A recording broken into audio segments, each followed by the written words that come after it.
Fast money के जो stock सुबह बताए गए थे उनकी परफॉर्मेंस भी देख लेते हैं। ओपनिंग के बाद काफी ऐसे स्टॉक्स हैं जो कि अच्छी परफॉर्मेंस दिखा रहे हैं।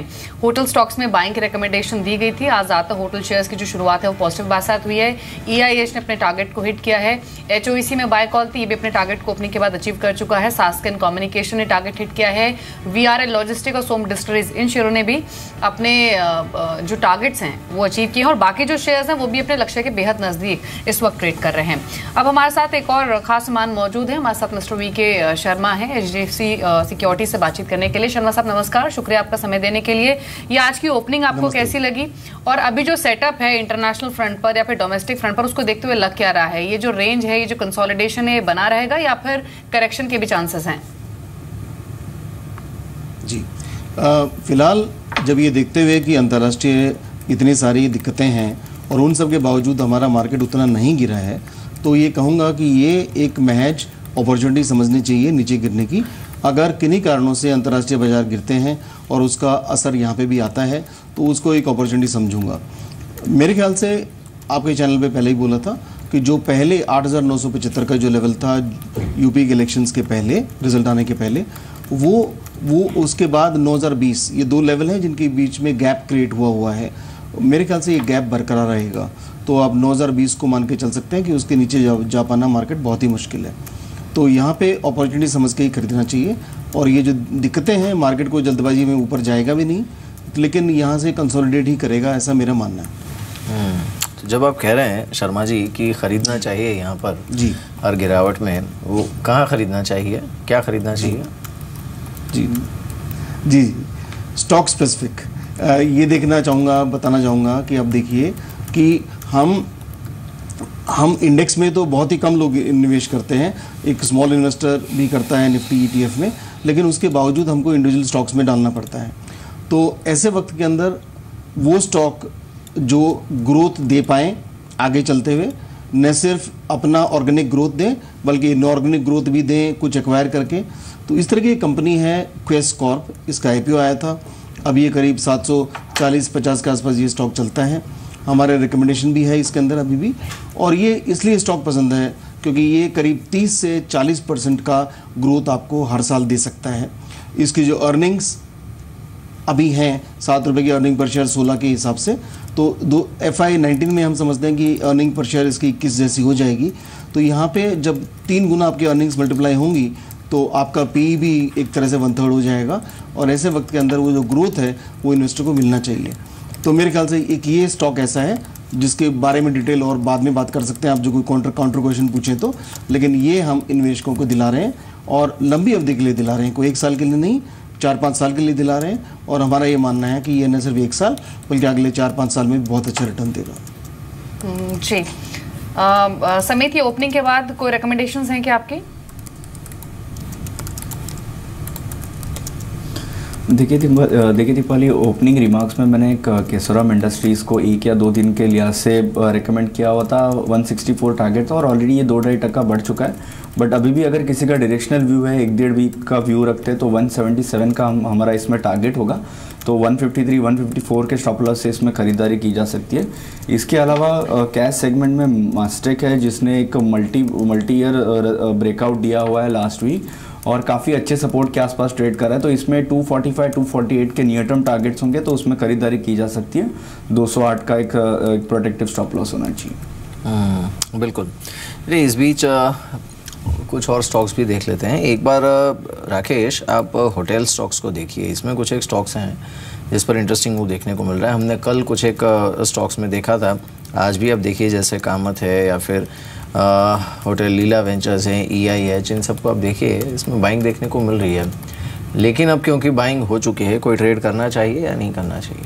नहीं मीर, ज़रूर करना चाहिए। इनफैक्ट जिनके पास है उनको होल्ड करना चाहिए, गिरावट पे खरीदना चाहिए। और होटल स्पेस बिल्कुल एक डिफेंसिव बेट लगता है। जैसे बीच शो के बीच में मनीष ने भी होटल स्टॉक्स का जिक्र किया था, काफ़ी अच्छा स्पेस लग रहा है। अगर इसमें कुछ नया खरीदना हो तो मीर मैं वाइसराय होटल्स के साथ जाना चाहूँगा। और हम सब जानते हैं कि स्टॉक को क्यों वॉच लिस्ट पर रखा जाता है और काफ़ी समय से इस स्टॉक ने अंडर परफॉर्म करा है। बट मुझे लगता है अब शायद समय आ गया है इस स्टॉक को खरीदने के लिए और शॉर्ट टर्म में यहाँ पर इस खराब बाजार के अंदर ऊपर में 27 रुपए के भाव मुझे लगता है शॉर्ट टर्म में देखने को मिल सकते हैं। जी शर्मा साहब, ये रियल्टी स्टॉक्स में कोई चॉइस है कि आपके भी, और दूसरा आईबी रियल लगातार चलने के बाद आज नेगेटिव न्यूज फ्लो में है, इसलिए कमजोर भी है, लेकिन सलाह क्या है इन्वेस्टर्स को?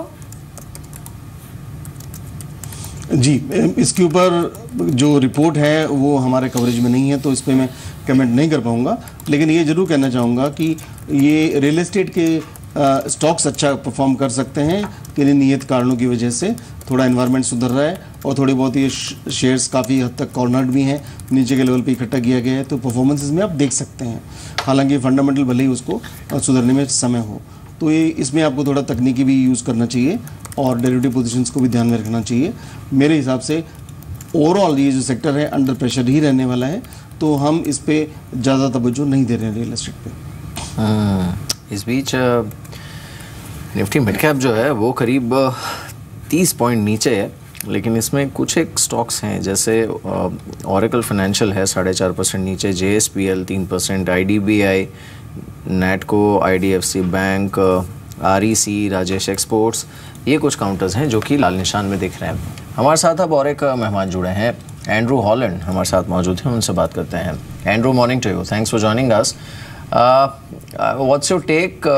You know, I mean, frankly, there is a debate. So if we speak to technical guests, they would say that market is looking little stressed, and there are chances that it may test 9,000 or even levels below that.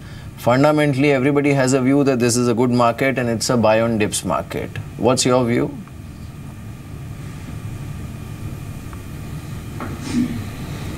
No, it's a debate which I think will continue for a bit longer. Partly because liquidity globally still remains very strong, and despite all the kind of negatives which are out there, markets continue to kind of either hold where they are or kind of recover very quickly.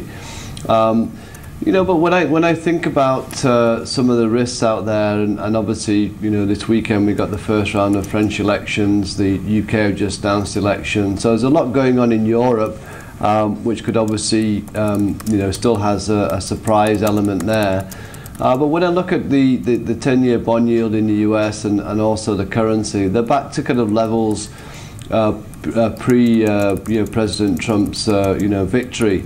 So it's only really the markets which are holding up at the moment. So I think we're going to see a correction. It's very difficult to get that timing, but the news that's coming out, which is not so great, and I've not even included geopolitical problems.